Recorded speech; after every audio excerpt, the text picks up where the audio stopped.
श्री कृष्ण कन्हैया लाल की जय। आनंद कंदम प्रभुदेव चंद्रम व्रजेशरूपेण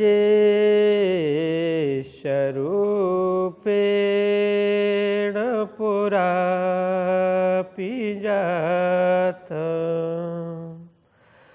प्रविश्य प्राप्तं प्रियप्राणनाथं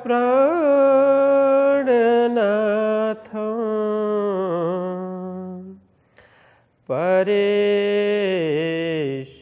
पूर्णं सततं नमामि। ब्रह्मा प्रिया जागरणाय जाता सर्वस्वपाता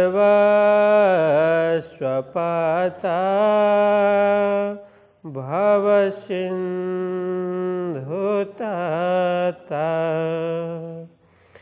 विज्ञानदाता निजधर्मदाता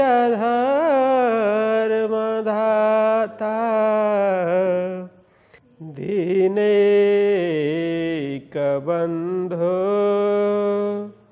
शरणं प्रपद्ये।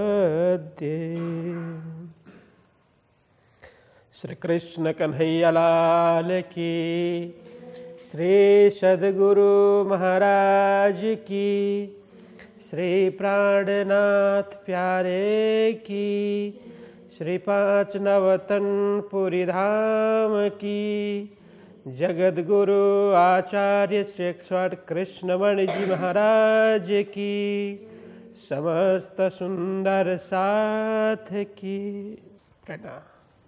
तो धर्मप्राण सुंदर साथ जी लालदास वितक प्रशिक्षण में 15वां प्रकरण चल रहा है।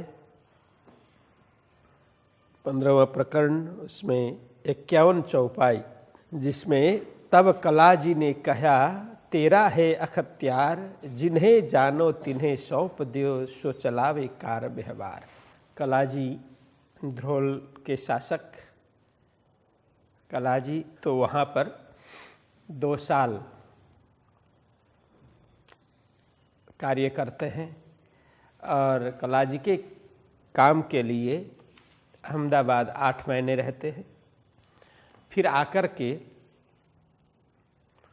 बोलते हैं कि अब मुझे यहाँ से मुक्त कर दो, ताकि अब मेरा मन है किसी एकांत स्थान में जाकर के भजन भक्ति में मैं लग जाऊँ, परमात्मा की आराधना करूं। सेवो धनी निर्धार आया है ना, निश्चित रूप से मैं अपने धाम धनी परमात्मा की आराधना उपासना करके अपने जीवन को कल्याण कर लूं, ऐसी मेरी भावना है। अब मेरा मन इस प्रकार के माया के कार्य में नहीं है। तो ये कहने के बाद कला जी ने कहा देखो, यहाँ के मालिक तो आप ही हो। वैसे तो है कला जी मालिक वहाँ का, लेकिन यह अखत्यार शब्द आया कि आप समर्थ है, आप यहाँ के मालिक है, अतः आप जिसको योग्य लगे उसको सौंप करके आप निवृत्त हो सकते हैं। आपकी भावना का हम सम्मान करेंगे। तो इस तरह से जिन्हें जानो तिन्हें सौंप दियो, सो चलावे कार व्यवहार। आपकी जगह में आप किसी को जिसको योग्य मान करके नियुक्त कर देंगे, हम उनके ऊपर भरोसा कर लेंगे। तो इस तरह से जब कला जी ने कहा, ये सब चर्चा हो रही थी। तो इतने में अब आगे बढ़ते हैं। इन समय श्री देवचंद्र जी की फिरी सूरत निज धाम, बुलाए ल्यावो श्री मिहिराज को मेरे हजूर इस ठाम। अब इस समय क्या हुआ, श्री देवचंद्र जी, सदगुरु श्री देवचंद्र जी महाराज नौतनपुरी धाम में रहते हैं। अब उस समय क्या हुआ कि फिर सूरत निज धाम, सदगुरु जी का ध्यान अब परम धाम की ओर लग गया। उनकी शूरता परम धाम मूल मिलावा की ओर अब जागृत होने के लिए तैयार है। उनकी स्मृति, उनका ध्यान, चिंतन सब परम धाम की ओर अब जागृत हो जाता है। फिरा मतलब वैसे पहले भी उनकी शूरता तो परम धाम में ही थी, लेकिन अब उनको लगा कि मुझे अब इस शरीर को छोड़ना चाहिए। जिस कार्य के लिए, जिस हेतु के लिए ये शरीर धारण किया था आत्मा ने, अब इस शरीर का कार्य पूरा हो रहा है। मैं अपने मूल घर परमधाम में जागृत हो जाऊं, ऐसा सदगुरु श्री देवचंद्र जी महाराज विचार करते हैं, हृदय में ऐसा धारण कर लेते हैं। तो क्या कहते हैं, बुलाए ल्यावो श्री मिहिराज को। अब आसपास में सारे लोग बैठे हुए हैं। तो उस समय सुंदर साध को, आगेवान सुंदर साध जो समीप में बैठे हुए हैं, सदगुरु जी के निकट में बैठे हुए हैं, उन्हें इंकित करके कहते हैं कि आप कोई भी जाकर के मिहिराज को बुला करके लाओ। बुलाए ल्याओ श्री मिहिराज मेरे हजूर इस ठाम। मेरे हजूर मतलब हुजूर शब्द से हजूर बना है, ये अरबी शब्द है हुजूर। हुजूर मतलब पास में होता है, जैसे पास में बैठने वाला, निकट में बैठने वाला। हुजूर से हजूर बना, हजूर से हजूरी बना। हजूरी किसको बोलते हैं कि जो पास में रह करके एक एक चीज में ध्यान दे करके सेवा करने वाले, हजूर में रहने वाले, पास में रहने वाले। पास में रहेगा तो ही सेवा करेगा ना। हाँ, अभी तो क्या है, अभी तो फोन वगैरह है, कहीं भी इधर उधर दूर भी गया हो तो फट से फोन करके बुला सकते हैं, है ना। लेकिन तब तो ऐसा था नहीं, इसीलिए कोई भी, जैसे राज्य के निकट में, जैसे पुजारी भी हजूरी है, वो किनके, राज्य के हजूरी है। राज्य के सम्मुख रहते हैं, समीप में, निकट में रहते हैं, इस राज्य के हजूरी। पुजारी को राज्य के हजूरी बोला जाता है। जैसे महाराष्ट्र के हजूरी है ना। तो महाराष्ट्र के समीप में रह करके, कि बार बार कहना ना पड़े, समीप में रहे तो हाँ, कब क्या जरूरत होती है ना, किस चीज की जरूरत होती है, वो जान करके, समझ करके, प्रेम भाव से समर्पित होकर के जो सेवा करते हैं उसको बोलते हैं हजूर में रहकर, तो वो हजूरी है। तो यहाँ कहते हैं कि मेरे हजूर मतलब पास में ले आओ। जल्दी जा करके आप सभी मेहराज जी को बुला करके पास में लेकर के, मेरे पास में, मेरे हजूर इस ठाम, यहाँ पर मेरे समीप में, मेरे निकट में, मेरे पास में ले आओ, ऐसा सदगुरु जी ने कहा। और सदगुरु जी की आज्ञा पा करके आई बाल बाई बुलावने, तिनको दिया जवाब, मैं काम छुड़ाए के आवत हूँ सिताब। यहाँ प्रसंग क्या था कि सदगुरु जी ने मेहराज जी को याद किया और कहा कि कोई जाकर के जल्दी बुला करके मेरे पास ले आए। तो सदगुरु जी की आज्ञा पा करके बालबाई जाती है ध्रोल में और जाकर के वस्तु स्थिति की जानकारी कराती है कि सदगुरु जी आपको याद कर रहे हैं, आपको बुला रहे हैं, आप चले मेरे साथ। तब प्राणनाथ जी महाराज क्या कहते हैं कि आई बालबाई बुलावने, तिनको दिया जवाब। तो यहाँ बालबाई ने जो भी वस्तु स्थिति बताई, फिर उनको प्राणनाथ जी ने जवाब दिया। तिनको, बालबाई को दिया जवाब, प्राणनाथ जी ने उत्तर दे दिया कि आप मेरे साथ चलो, इस प्रकार से मैं लेने आई हूँ। ऐसा कहने पर उनको जवाब दिया, क्या दिया, मैं काम छुड़ाए के आवत हूँ सिताब। मेरा भी अब यह मन नहीं है, मेरा भी मन कर रहा है कि कब सदगुरु जी के चरणों में मैं पहुँचूं और दर्शन करूं, उनका आशीर्वाद प्राप्त करूं, उनका उपदेश ग्रहण करूं। ऐसा मुझे लग ही रहा है। मैं ये सब व्यवस्था मिलाने में ही लगा हूँ, कलाजी से बात भी कर रहा हूँ, किसी योग्य व्यक्ति के तलाश में हूँ, कोई योग्य व्यक्ति मिलते ही मैं उसको काम सौंप करके फिर शीघ्र ही सद्गुरु जी की सेवा में मैं पहुँच जाऊँगा। यह कहते हैं कि मैं काम छुड़ाए के, मैं अपने जो कंधे में जो जिम्मेदारी है उससे मुक्त हो करके। जो जिम्मेदार व्यक्ति क्या होता है, भरोसा पात्र व्यक्ति क्या होता है कि कोई काम उसके द्वारा हो रहा है, चाहे नौकरी करने वाला हो, चाहे सेवा करने वाला हो, कोई भी, तो जिम्मेदार व्यक्ति क्या करेगा, कहीं जाना हो तो मैं जो कार्य कर रहा हूं वो कौन करेगा, वो व्यवस्था करेगा, परामर्श करेगा और किसी योग्य व्यक्ति तैयार करके फिर अपने काम में निकलेगा, चाहे पूर्णकालीन छुट्टी में हो या अल्पकालीन छुट्टी में जाना हो। अल्पकालीन छुट्टी में जाना हो तो उसी हिसाब से व्यक्ति को नियुक्त करेगा और पूर्णकालीन छुट्टी में जाना हो उसी हिसाब से करेगा। लेकिन जो जिम्मेदार नहीं है ऐसे व्यक्ति क्या करेंगे, मुझे तो जाना ही है, मुझे निकलना है, मुझे इसमें कोई मतलब नहीं है, जो किसी को भी कराए। इस तरह से वो लापरवाह व्यक्ति का ये व्यवहार होता है।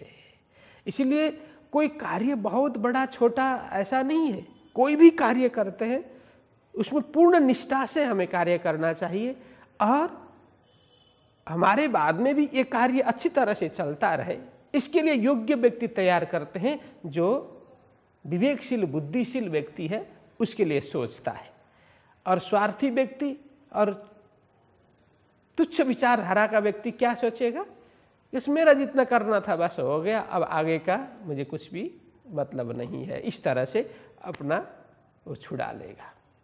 तो यह प्राणनाथ जी महाराज वैसे छोड़ते नहीं है। प्राणनाथ जी क्या कर रहे हैं, कोई योग्य व्यक्ति मिले कि मेरी जिम्मेदारी है, मैं उसके कंधे में सौंप करके फिर मैं जल्दी से ही सद्गुरु जी की सेवा में उपस्थित हो जाऊंगा। तो ऐसा कहते आवो तो हूँ सीता, सीता मतलब शीघ्र, जल्दी, जल्दी ही मैं सद्गुरु जी के चरणों में पहुंच जाऊंगा। अब ये प्रसंग बना, अब आज का आज ही ये सारा प्रसंग बनता ऐसा नहीं है, कई दिन लगते हैं इसमें, है ना। तो फिर कुछ दिन लगे, फिर यहाँ कहते हैं कि फिर बिहारी आए मागी अंबर कस्तूरी, सुन बिहारी जी की बात दिल बीच धरी। और बाल भाई को तो कह दिया मैं कुछ दिन में जल्दी ही पहुंच जाऊंगा, ऐसा कार्य, ये कार्य किसी को सौंप करके। तब तक हो सकता है कोई योग्य व्यक्ति मिला ही नहीं। योग्य व्यक्ति जब तक नहीं मिले तब तक वैसे ही निकलना भी ठीक नहीं है, कुछ विलंब हो रहा है वहां पर। इतने में फिर सद्गुरु जी याद कर रहे हैं, अरे महाराज आया क्यों नहीं, उनको बुलाया नहीं, अब बुलाओ तो सही। तो बार बार बोलने लगे। तो यहां फिर क्या करते हैं कि फिर बिहारी आए, बिहारी जी फिर जाते हैं बुलाने के लिए, लेकिन उन्होंने सद्गुरु जी ने याद किया और सद्गुरु जी का स्वास्थ्य थोड़ा सा नरम है, ऐसी कोई बात, मतलब आपको बुला रहे हैं ऐसी बात नहीं कि हाँ कुछ अस्वस्थ चल रहे हैं। तो यहाँ कहा मागी अमर कस्तूरी, सुन बिहारी जी की बात दिल विच धरी। बिहारी जी जाकर के बोले कि पिताजी थोड़े अस्वस्थ चल रहे हैं, उन्होंने अंबर कस्तूरी की मांग की है, आपसे अंबर कस्तूरी लाने के लिए मुझे आज्ञा की है। सुन बिहारी जी की बात, बिहारी जी की ऐसी बात सुन करके दिल बीच धरी। बस प्राणनाथ जी ने अपने हृदय में ऐसा भाव धारण कर लिया कि हाँ सद्गुरु जी स्वस्थ नहीं है, इसलिए उन्हें औषधि की आवश्यकता है, ऐसा उन्होंने हृदय में धारण कर। दिल बीच धरी मतलब बिहारी जी की बात उन्होंने दिल में रख लिया। मतलब बिहारी जी ने क्या कहा कि सद्गुरु जी कुछ अस्वस्थ चल रहा है पिताजी, तो उन्हें अंबर कस्तूरी चाहिए। तो अंबर कस्तूरी क्या है, देखिए अंबर कस्तूरी ये यही चीज है करके कहीं निश्चित रूप से मिला नहीं है, लेकिन इसका शाब्दिक अर्थ करें तो ऐसा है, अंबर मतलब होता है आकाश, कस्तूरी मतलब एक कस्तूरी मृग है, कस्तूरी नाम का मृग होता है, तो इसका संबंध क्या है? तो आकाश और मृग का संबंध क्या है? अंबर कस्तूरी। तो इसमें ज्ञानी जन ऐसा बताते हैं, हमें अलग अलग जगहों में पढ़ने को मिलता है कि अंबर किसी इत्र का भी नाम बोलते हैं, किसी इत्र का भी नाम बोलते हैं, अत्तर। और कस्तूरी है वो किसी सुगंधित वस्तु को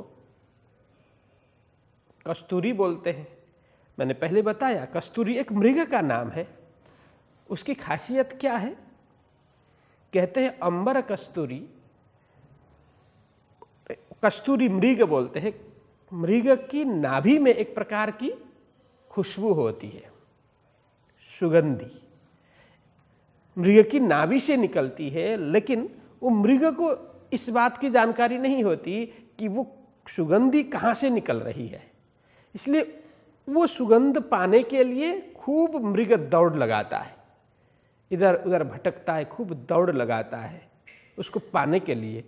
लेकिन स्वयं के शरीर में, स्वयं की नाभि से वो सुगंधी निकल रही होती है, इस बात से अनजान होता है मृग।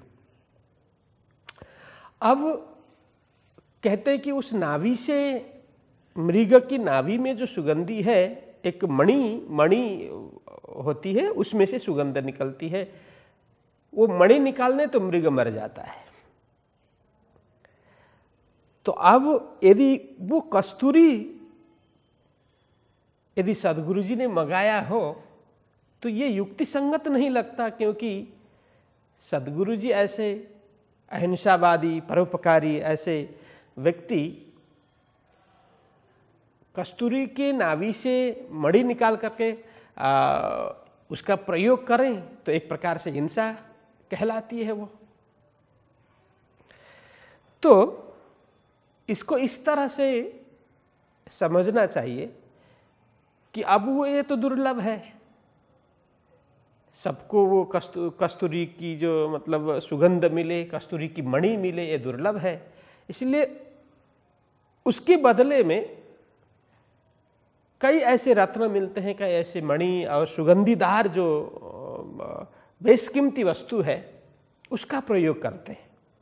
उसके बदले में लोगों ने प्रयोग करना शुरू कर दिया जिसमें अच्छी सुगंध आती है और उसका गुण धर्म एक प्रकार का, जैसे कस्तूरी की नाभि में मिलने वाली मणि है उसके जैसा ही फायदा करने वाला, उसके जैसा ही सुगंधीदार, ऐसी कई वस्तु मिलती है। तो इसको लोगों ने कस्तूरी बोलना शुरू कर दिया। इस प्रकार से अब है कस्तूरी मृग, मृग का नाम कस्तूरी है, लेकिन अभी अन्य चीज़ों के लिए भी कस्तूरी प्रयोग करते हैं, क्योंकि मृग की नाभि में जो सुगंधी होती है उसी प्रकार की सुगंधी जिस वस्तु में मिलती है और उसी प्रकार का गुण जिसमें है उसको भी लोगों ने, विद्वानों ने कस्तूरी बोलना शुरू कर दिया। तो हमें यह युक्ति संगत लगता है कि अब वहाँ क्यों मांगने के लिए भेजा, क्योंकि ये बड़े घरानों में ही ये उपलब्ध हो सकता था, सर्वसाधारणों के लिए ये उपलब्ध नहीं था। तो वो कीमती वस्तु जिसके सेवन से कहते हैं कि इंद्रिय मजबूत हो जाते हैं। यह इंद्रिय का मतलब सभी इंद्रिय, ज्ञान इंद्रियां, कर्म इंद्रियां, जो जब जब शरीर अस्वस्थ होता है तो सारे इंद्रिय ढीले हो जाते हैं। तो कहते हैं कि चित्त भी विभ्रांत हो जाता है, जैसे शरीर ढीला होता है, उम्र होने के बाद में चित्त अस्थिर हो जाता है और व्यक्ति कुछ भी बोलना, वो क्या बोला है पता ही नहीं चलना, ये सब होता है। तो ये कस्तूरी, जो अंबर कस्तूरी जब सेवन करते हैं तो कहते हैं कि शरीर में भी ताकत आती है और मन स्थिर हो जाता है, बुद्धि भी स्थिर हो जाती है और चित्त भी शांत हो जाता है। इसी तरह से अन्य कर्मेंद्रियां, ज्ञानेंद्रियां सभी चुस्त दुरुस्त तंदुरुस्त बन जाते हैं। इसीलिए हो सकता है वही औषधि सदगुरु जी ने मंगाई हो।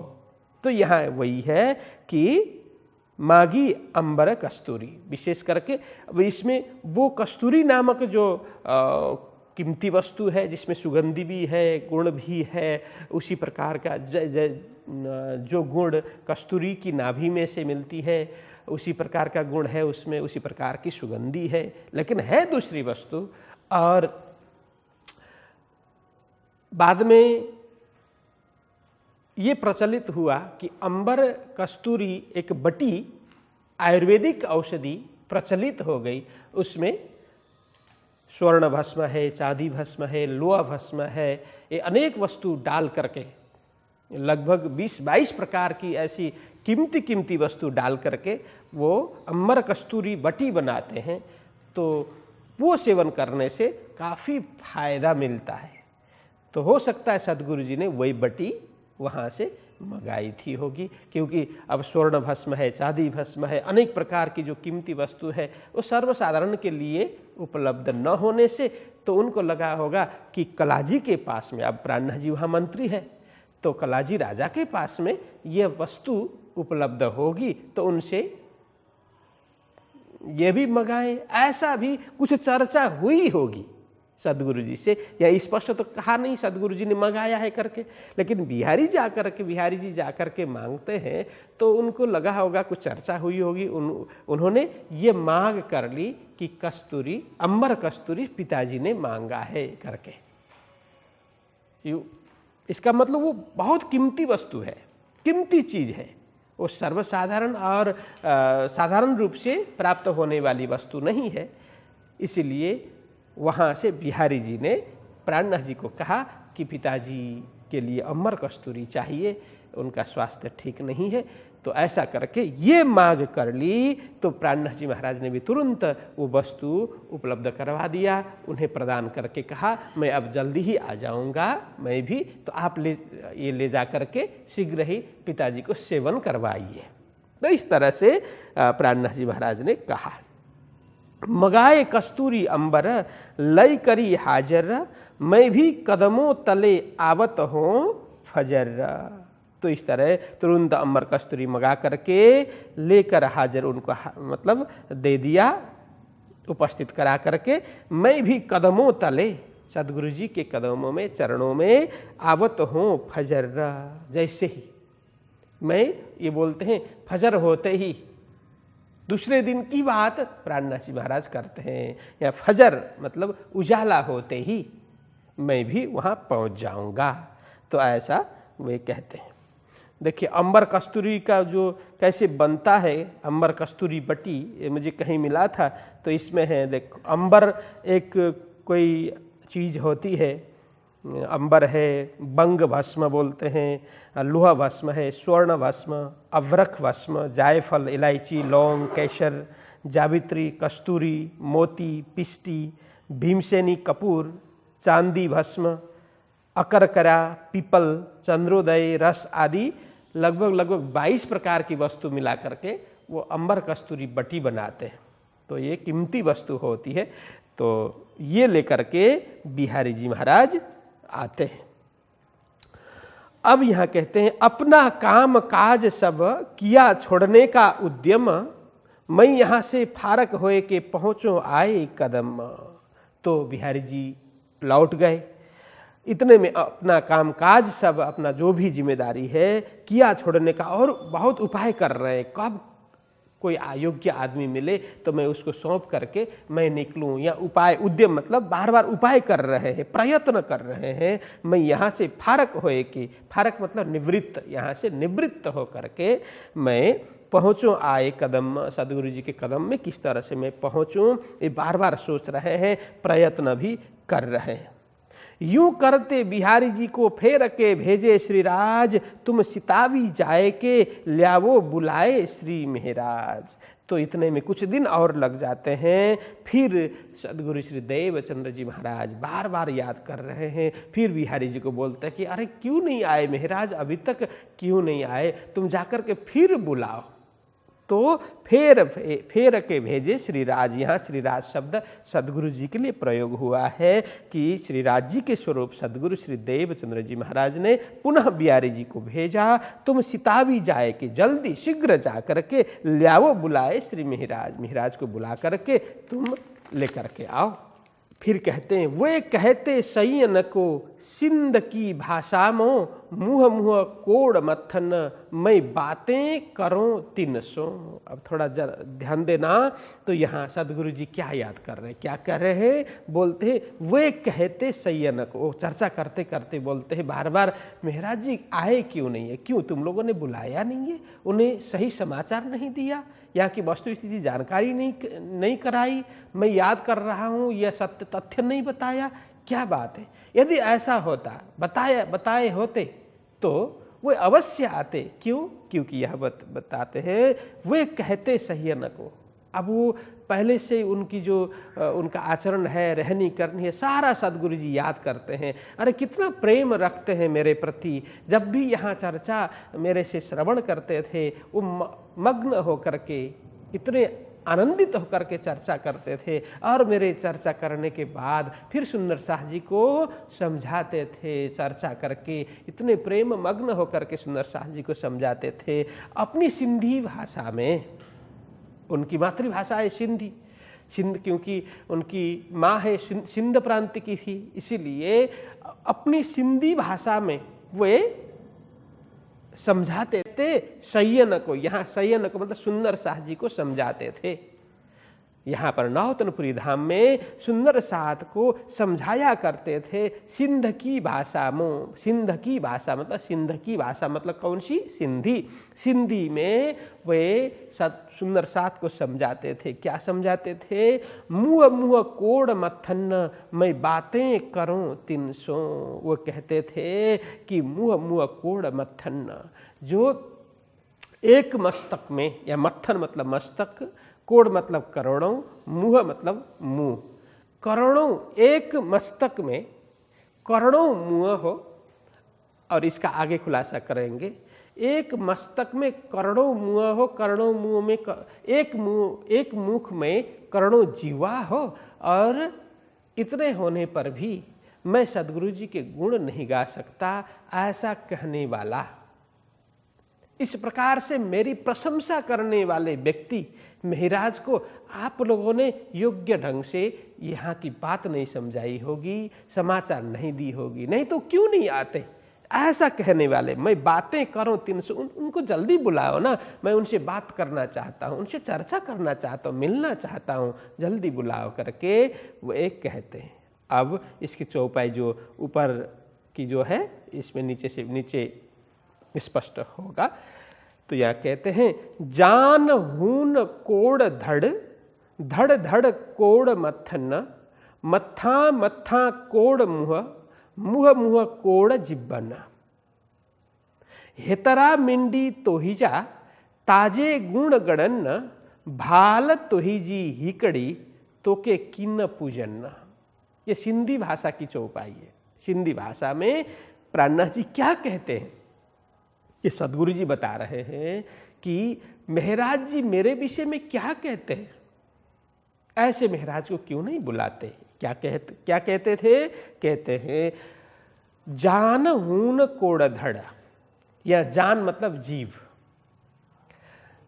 वैसे नॉर्मली क्या होता है, एक जीव एक शरीर को धारण करता है, इस शरीर में एक ही जीव है ना?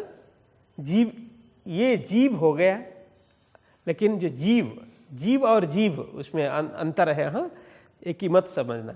जीव मतलब जीवा, लेकिन जीव आप ऐसे समझो, जीवा वो एक जीव होता है। वो जीव एक ही शरीर को धारण करेगा, एक समय में एक ही शरीर को धारण करेगा। लेकिन श्री प्राणनाथ जी महाराज क्या बोलते हैं? नहीं, एक नहीं, एक जीव एक शरीर को नहीं, करोड़ों शरीर को धारण करे। एक जीव एक ही साथ में करोड़ों शरीर धारण करे। जान जीव, हुन हो, हुन मतलब हो, कोड मतलब करोड़, धड़ मतलब शरीर। एक जीव में करोड़ों शरीर हो,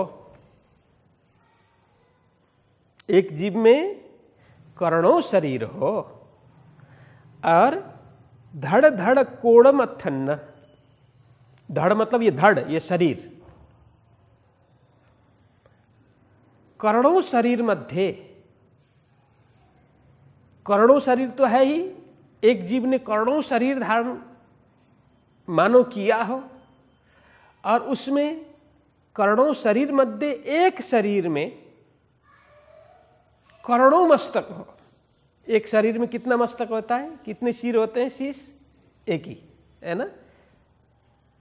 सबसे ज्यादा मस्तक एक शरीर में किसके थे? रावण के, 10 शीश है ना। वो एक प्रतीकात्मक है, ये तो इसकी चर्चा बाद में करेंगे। अभी सीधा सीधा देखने में हमारे शास्त्रों में एक जीव ने एक ही शरीर धारण कर लिया, एक शरीर में 10 मस्तक वाले तो हमें कथा में पढ़ने को देखने को मिलते हैं, ठीक है। लेकिन प्राणनाथ जी महाराज कहते हैं एक जीव करोड़ों शरीर धारण करे, और करोड़ों शरीर मध्य एक शरीर में करोड़ों मस्तक हो, खाली एक में नहीं, एक में करोड़ों मस्तक हो और दूसरे में करोड़ों मस्तक हो, तीसरे में करोड़ों मस्तक हो, करते करते करोड़ों शरीर में करोड़ों मस्तक हो गए, तो मतलब वो अरबों हो गए ना, कितने हो गए। तो कहते हैं धड़ धड़ कोड़ मथन, प्रति धड़ में, धड़ धड़ मतलब प्रति धड़ में करोड़ मस्तक हो, प्रत्येक शरीर में करोड़ों मस्तक हो। मथन मतलब शीश, मस्तक, मत्था मत्था कोड़ मुह। अब करोड़ों मस्तक हो गए, उसमें से एक मस्तक में करोड़ों मुंह हो, अर्थात प्रति मस्तक में, प्रत्येक मस्तक में, प्रत्येक शीश में करोड़ों मुख हो। वैसे एक शीश में कितने मुख होते हैं? एक ही है। हाँ। तो प्रत्येक मुख में, प्रत्येक मस्तक में करोड़ों मुख बने, और कहते हैं मुंह मुंह कोड़ जिब्बन्ना। उन करोड़ों करोड़ों करोड़ों मुंह मध्य एक मुंह में करोड़ों जिह्वा बने, मतलब प्रत्येक मुख में करोड़ों जिह्वा बने, 1 करोड़ जीव, रसना। ये यहां जिह्वन मतलब जीभ बने, रसना बने, ठीक है। अब कहते हैं हेतरा मिंडी तुही जा। हेतरा मतलब इतना, मिंडी मतलब मिलकर, हेतरा मतलब इतना, मिंडी मिलकर, तुहिजा मतलब तुम्हारे, सीधा सीधा यहां तुहिजा मतलब सिंधी भाषा में तुम्हारे, यहां सम्मान से कहें तो आपके, इतने मिलकर आपके ताजे गुण गणना। ताजे मतलब यदि अथवा कदाचित, गुण गणना इतने मिला करके यदि हम गुण गिनने जाएं तो भी गुण गणना, गुण गिनने लग जाएं। किनके? सदगुरु जी के। सदगुरु जी ने हमारे ऊपर जिस प्रकार से उपकार किया है, सदगुरु जी के उपकार कितने हैं, उनके गुण हमारे जीवन में कितने हैं, वो गिनने जाएं तो कहते हैं एक शरीर, एक मस्तक, एक मुख, एक जिह्वा से कोई पार होने वाला नहीं है। कितना? जान हून कोड़ धड़ धड़ धड़ कोड़ मथन, मत्था मत्था कोड़ मुँह, मुँह मुँह कोड़ जिब्बन।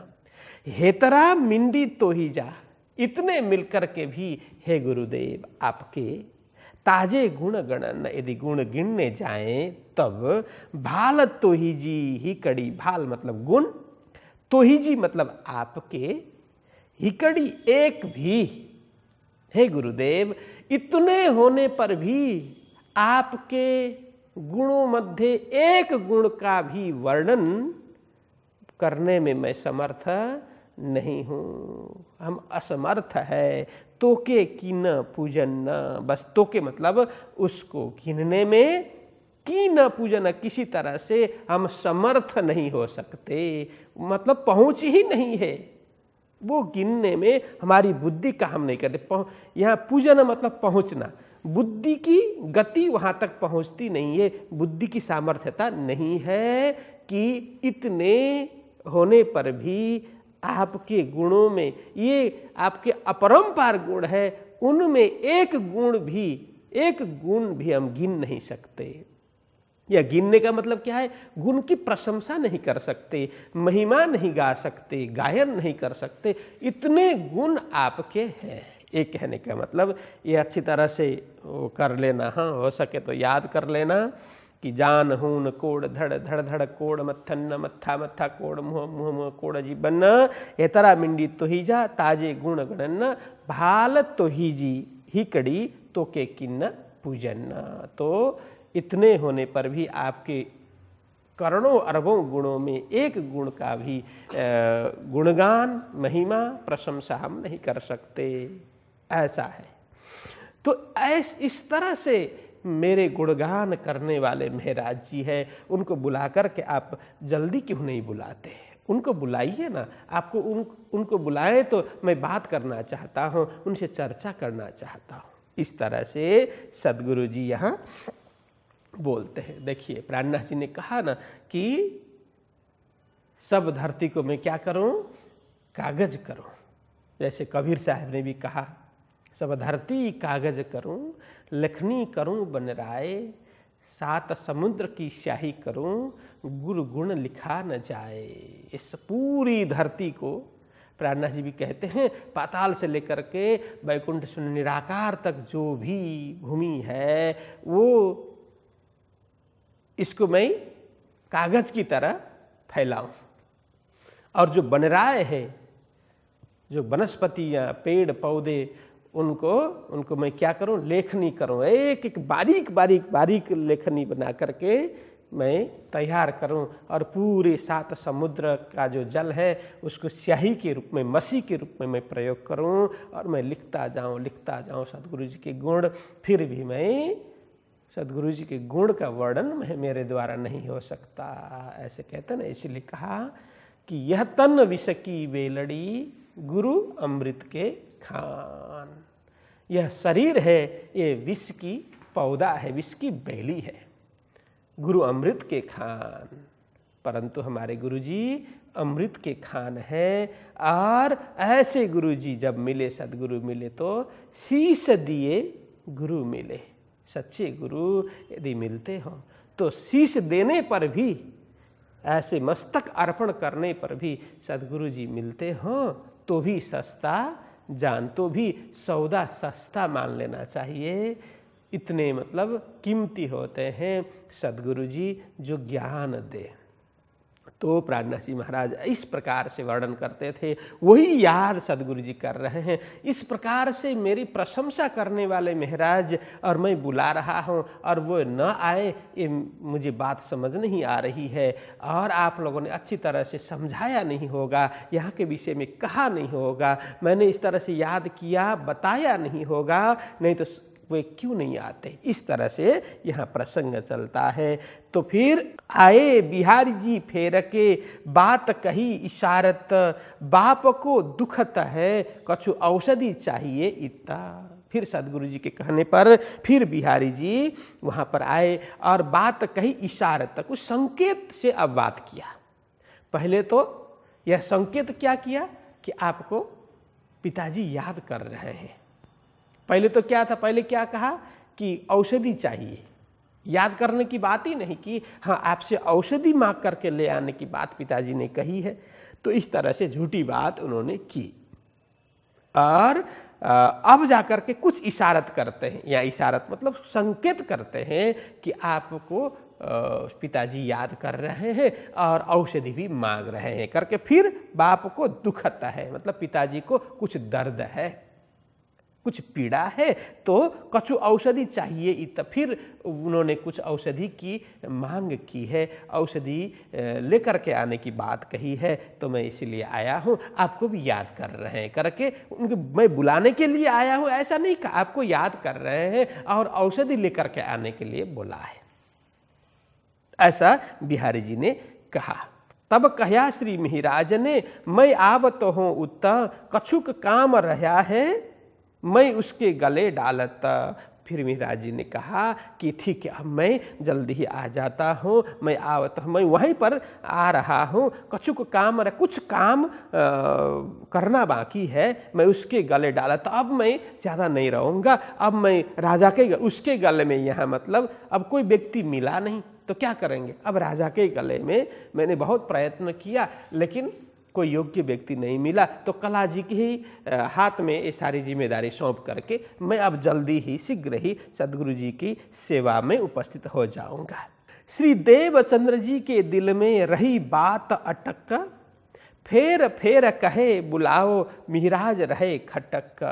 अब यह कहते हैं श्री देवचंद्र जी महाराज के हृदय में रही बात अटक, बार बार अटक, यह मतलब बार बार वही स्मृति हो रही है कि मिहिराज को बुलाओ ना, मिहिराज को बुलाओ ना, अन्य कोई बात ही नहीं है। बार बार स्मृति पटल में मिहिराज ही बैठे हुए हैं, बार बार वही स्मरण कर रहे हैं। फेर फेर कहे बुलाओ, बार बार कोई भी जाते हैं तो मिहिराज को बुलाओ ना, क्यों नहीं बुलाया, क्यों नहीं आए करके बार बार बोलते हैं। मिहिराज रहे खटक। देखिए अब यहाँ सीधा सीधा इसका भाव खटक, खटकना मतलब कि कोई बात खटकना, कोई व्यक्ति खटकना है ना, कोई वस्तु खटकना, ऐसा होता है। हम प्रयोग करते हैं, हाँ तो वो बात मुझे बहुत खटक रही है ना। कभी किसी से कुछ बातचीत हो गई, कुछ भला बुरा हुआ, बहुत पहले की बात, मतलब कुछ दिन पहले, कुछ समय पहले एक कुछ घटना घटी और हमसे जो न होना था अथवा तो न बोलने वाली बात, न करने वाला कार्य, ऐसा कुछ हुआ और हमें पश्चाताप हो रहा है, ऐसा कुछ, इसके लिए हम प्रयोग करते हैं। वो मुझे बार बार खटक रहा है, ये प्रसंग, वो बात खटक रही है। अथवा किसी ने हमें कुछ बोल दिया, कुछ गलत बोल दिया, तो हमारे दिमाग से वो निकलता नहीं है, इसलिए बार बार बोलते हैं कि मुझे वो खटक रहा है। अथवा तो हमारे कार्य में कोई विघ्न बाधा उपस्थित बार बार कर रहा है, तो उसके लिए बोलते हैं वो व्यक्ति मुझे खटक रहा है, बस वही आड़ा आ रहा है, खटक रहा है, ऐसे हम प्रयोग करते हैं। लेकिन यहाँ उस भाषा में नहीं, उस भाव में नहीं। तो मिहिराज रहे खटक, तो मतलब वो बार बार एक ही बात को वो याद कर रहे हैं सदगुरु जी, मतलब उनके मन में खटक रहा है कि कब मिहिराज आए, कब मैं मिलूं, तो वो खटक रहे हैं इस भाव से। और ये भी भाव है कि मिहिराज रहे खटक का, यदि मैं मिहिराज को मिले बगैर इस शरीर को छोड़ दो तो जैसे ही मिहिराज को पता चलेगा वो भी शरीर छोड़ देंगे, तो अनहोनी हो जाएगी, ये तो खराब हो जाएगा। तो ये अनहोनी की आशंका खटकना ये भी होता है। तो जल्दी बुलाओ ना, मैं उनसे मिलना चाहता हूं। वो खटक रहे, मतलब वो जल्दी आए ना। मेरे हृदय में बिना मिले जाने की बात भी खटकती है और मैं बार बार उनको याद कर रहा हूं। इस तरह से मिहिराज रहे खटक, इस तरह से मतलब उनको स्मरण करते हुए उन्हें कष्ट हो रहा है कि बार बार मैं याद कर रहा हूं, बार बार बुला रहा हूं, फिर भी क्यों नहीं आए, कष्ट भी हो रहा है। तो इस भाव में वो खटक रहे हैं, अतः जल्दी बुलाओ, मैं उनसे बातचीत करना चाहता हूं, उनसे मिलना चाहता हूं। इस तरह से ये भाव है।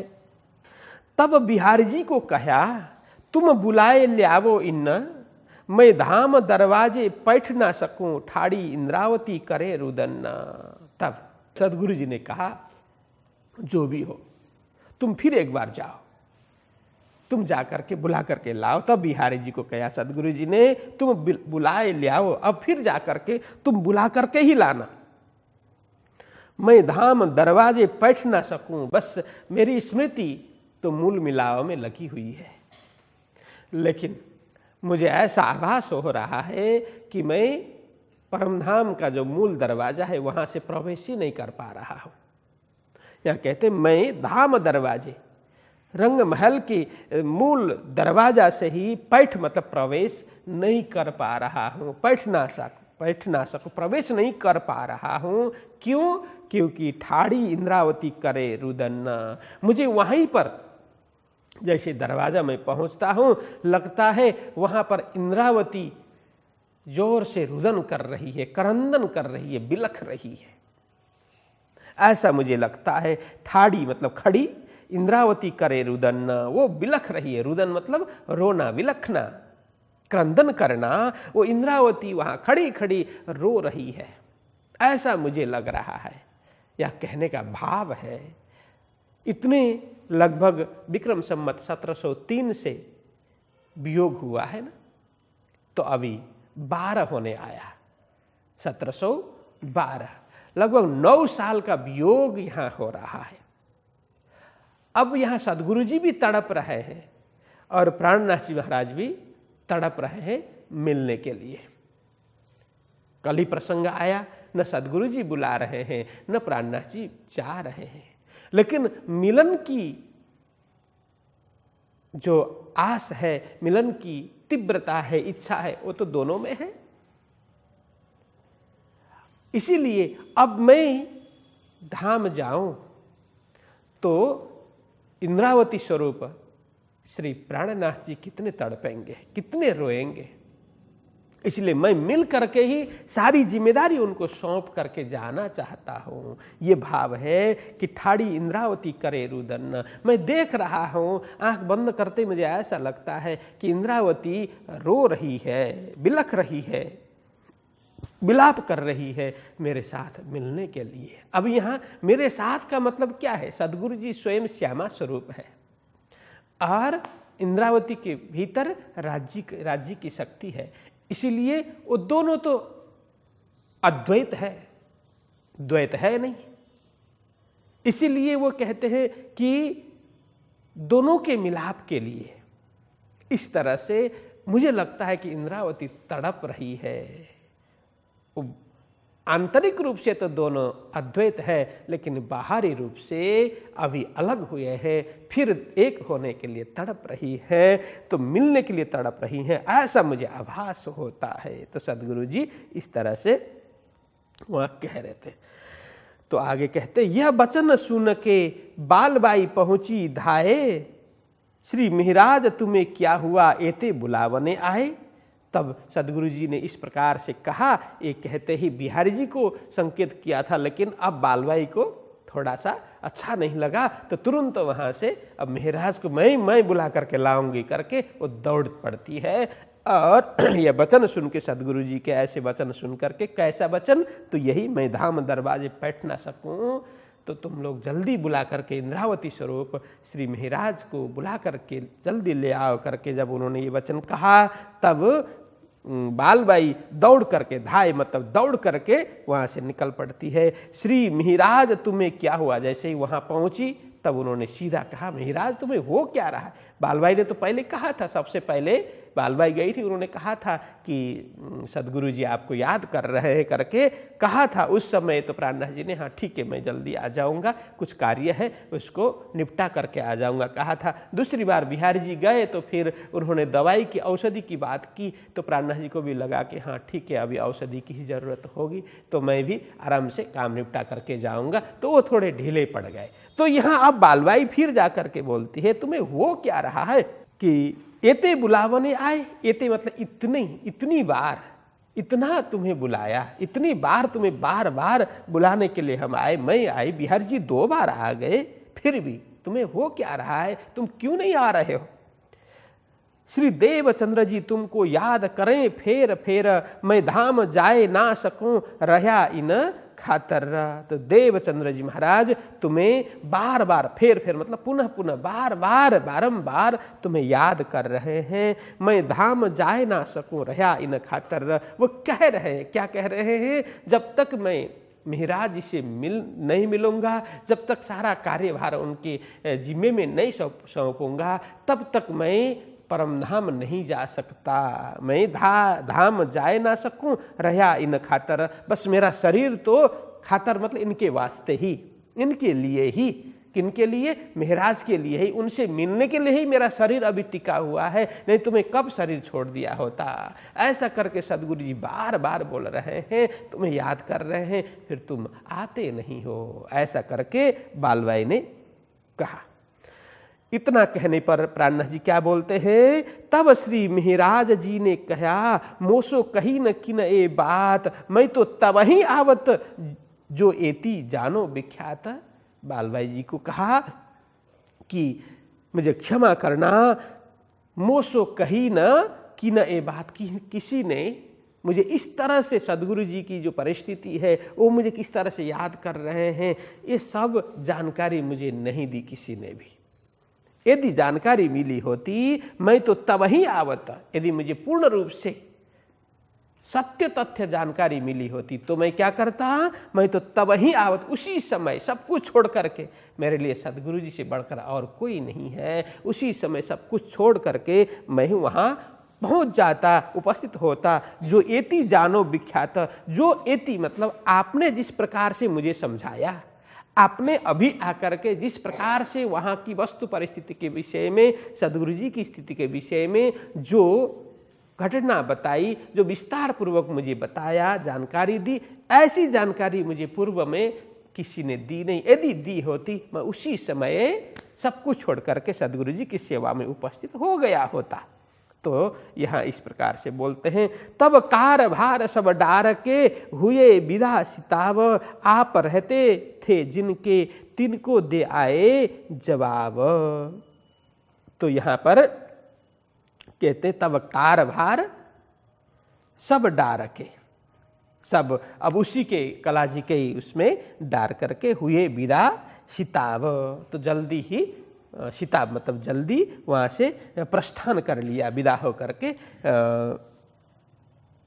प्रस्थान कर लिया। आप रहते थे जिनके, यहाँ कहने का मतलब आप यहाँ स्वयं प्राणनाथ जी महाराज जिनके यहाँ कार्य करते थे, बस उनको ही, अब कोई दूसरा व्यक्ति मिला नहीं तो उनको ही सब कुछ अब आप ही संभालिए। आपका जो राज है, राज्य है, अब जिस तरह से आगे बढ़ाना है आप इस तरह से संभालिए करके उनको जवाब दे करके फिर प्राणनाथ जी महाराज वहाँ से निकल जाते हैं सदगुरु जी के चरणों में पहुँचने के लिए। तो संबत 17 से 12 श्रावण वदी अष्टमी, मिलाप श्री देवचंद्र जी सो कहूँ बात जमी। तो ये कहते हैं लालदास जी महाराज क्या बता रहे हैं सुंदर शाह जी, ये घटना कब की है? संबत 17 से 12 1712 की ये घटना है। श्रावण बदी अष्टमी यह है, ये घटना है श्रावण बदी अष्टमी। श्रावण कृष्ण पक्ष, अष्टमी तिथि, ये गुजरात के आधार पर लिख रहे हैं श्रावण कृष्ण पक्ष अष्टमी, लेकिन गुजरात से बाहर ये तिथि है भाद्र कृष्ण अष्टमी।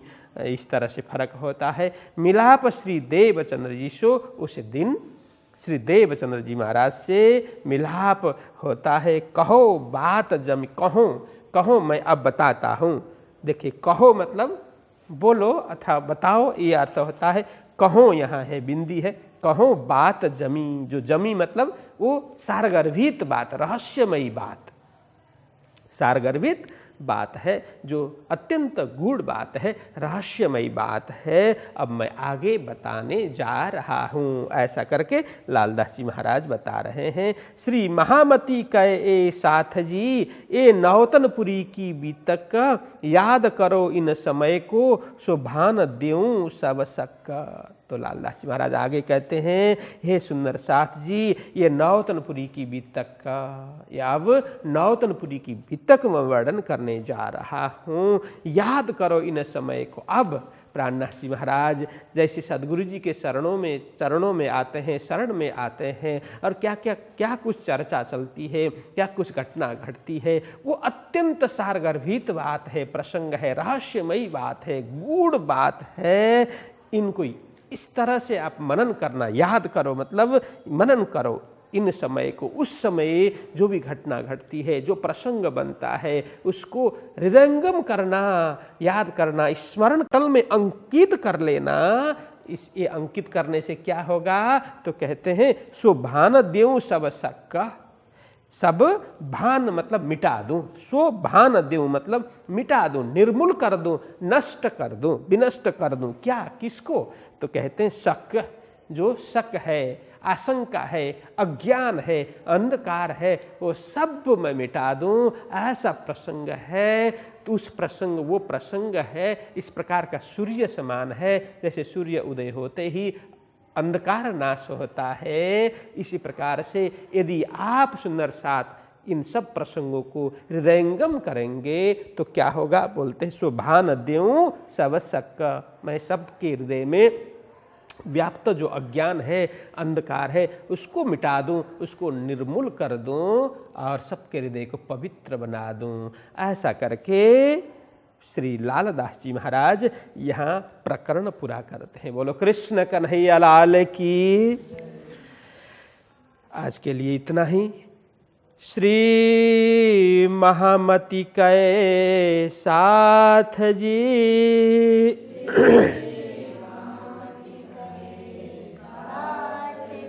ए नवतनपुरी की विताक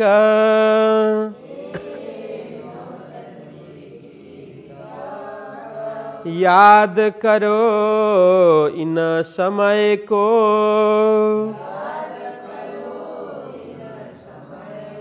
सो भान देऊं सब साक।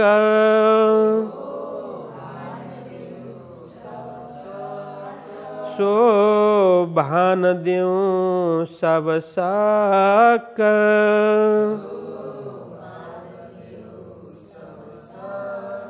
बोलिए कृष्ण कन्हैया लाल की। श्री सद्गुरु महाराज की। श्री प्राणनाथ प्यारे की जय। प्रणाम।